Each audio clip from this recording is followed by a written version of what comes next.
All right, welcome back. You don't see us they happen for that side, pan there, and at the men to men them, and then they parabrate for that face to face. We be say they watch there.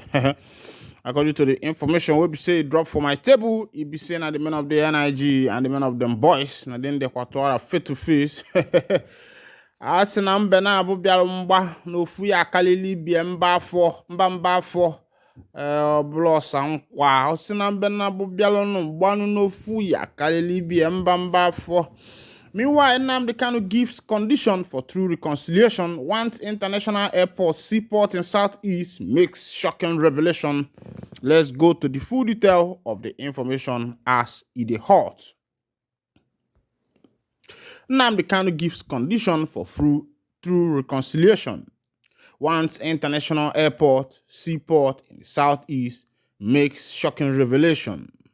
Despite his travails, including failing health at a solitary confinement at the Abuja headquarters of the Department of State Service (DSS), where he has been detained since 2021 following his abduction in Kenya and extraordinary rendition to Nigeria.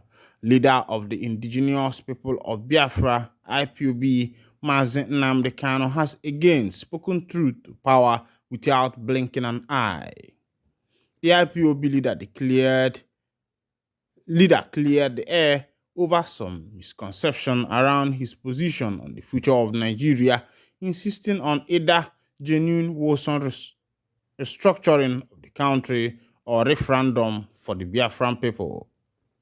Kanu, whose position was relayed to Wawa News Global via his younger brother Prince Emmanuel Kanu, that said, contrary to the erroneous thinking in some quarters, that he was not averse to any genuine reconstruction of Nigeria along the 1963 Constitution. He, however, insisted that unless those opposed to holistic restructuring of Nigeria repented, his demand for Biafra referendum to remain unchanged. Prince Emmanuel quoted Kanu as saying, "We are not averse to the genuine restructuring of the country. We know that the country cannot grow or make progress under the current unworking unitary structure. The facts are clear for all to see. Our position remains the same as our submission in the presence of Professor Ben Mwabueze and Evangelist Elliot Ugochukwu Uko on the 30th of August 2017 at the meeting with the Southeast governors in Enugu. We have no reason to subtract our position 6 years ago.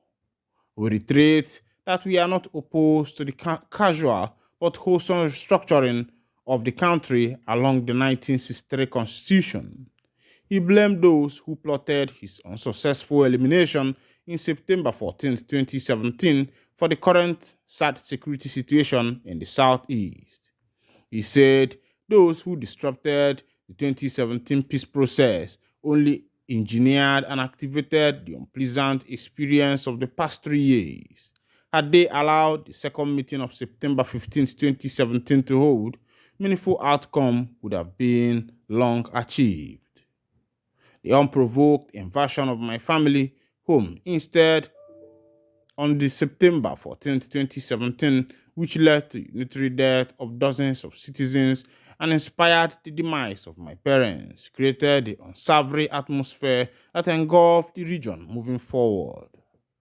Kanu gave conditions for true reconciliation, insisting that the grossly marginalized Southeast and the entire Biafra land should be rebuilt and brought at par with other regions of the country. Without mincing words, Kanu demanded the sitting of a viable commercial seaport and functional cargo international airport in the southeast to help revamp the economy of the region. Establishment of a long-denied critical infrastructure in our region, commercial seaport, international airport with cargo wing, rail services, and other deliberately denied infrastructure. Kanu also boldly explained that the growing agitation for the restoration of Biafra is as a result of the entrenched injustice against Biafrans in the Nigerian state.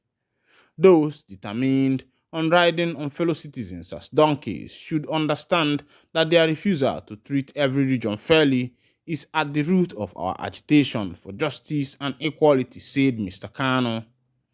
The people of the region desire to be treated fairly and treated right. We stand by a demand for justice, equity, and fairness for all.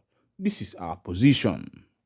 Prince Emmanuel further quoted Kanu as saying, "My position has remained unchanged for very many years. Regardless of my unjust and unfair incarceration, our demand for a referendum to determine whether our people will choose to remain in the country that has so unlikely treated us for decades remain the goal, unless those opposing the wholesome restructuring of the country repents. We are resolute about the oppressor leaves us no choice. Since the 1980s and the 1990s, every plea to return the country to the 1963 Constitution has sadly fallen on deaf ears, leaving us no choice than to find any avenue that will generate a safe future and better tomorrow for our unborn children. We have no regrets whatsoever articulating a better future for our progeny." Being mocked consistently over our earlier demand for an early return to true federalism and devolution of powers, we saw we had no other choice than to work towards a referendum to determine our future. Our decision and preference for our own country, where our children will be fairly treated, is as a result of the unacceptable, unabating mistreatment since 1966. First, the horrendous program, then the bitter war, the deliberate disempowerment after the war, the 20-pound offer, the scorched earth policy, and war of attrition viciously visited on our region ever since. The deliberate denial of critical federal government-driven basic infrastructure such as a functional commercial seaport, railways, international airport with cargo wing, dry port, container terminal, greater electricity generation, export-free zone, and east-west railway and road network that will help our people feel like being truly part of the country, confirms our second-class status, which we reject. The unkind marginalization we have suffered as a region since 1970 is only possible because of the centralized structure enabled by the unitary 1999 Constitution. We remain committed to our demand for a referendum as long as those totally opposed to the restructuring of the country along the lines of true federalism and power devolution continues to resist the cry for a new fair, just and equitable constitution along the lines of the 1963 Republican Constitution. We will be betraying our people and selling away their future if we continue to wobble along this unhelpful 1999 unitary constitution designed and written and given by the unelected soldiers. I led marches in the UK pleading for a consensual restructuring of the country via a constitutional conference and the enthronement of a new people's constitution all through the 1990s. We were mocked and ridiculed consistently by a small clique of compatriots who claimed they were born to rule. Their stiff opposition to a peaceful restructuring of the country made our agitation inevitable. They are simply telling us to go to hell and do our worst.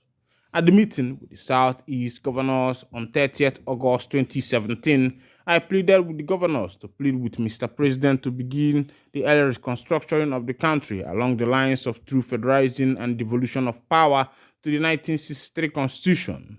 I also pleaded for affirmative action to expedite the immediate construction of the earlier mentioned deliberately denied infrastructure in our region. The response was a vicious military attack to violently eliminate me on the 14th of September 2017, a day before the follow-up concluding meeting.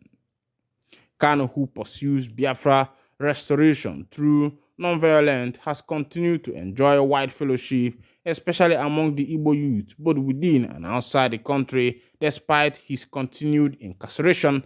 Meanwhile, this is where I'll be winding down the curtain, and if this is your first time of actually joining us on this wonderful channel, kindly go ahead and subscribe, like, comment, share, and also remember to on your notification button so that whenever our news drop, you go be the first we will collect them. This one is coming from Mazi Carlo.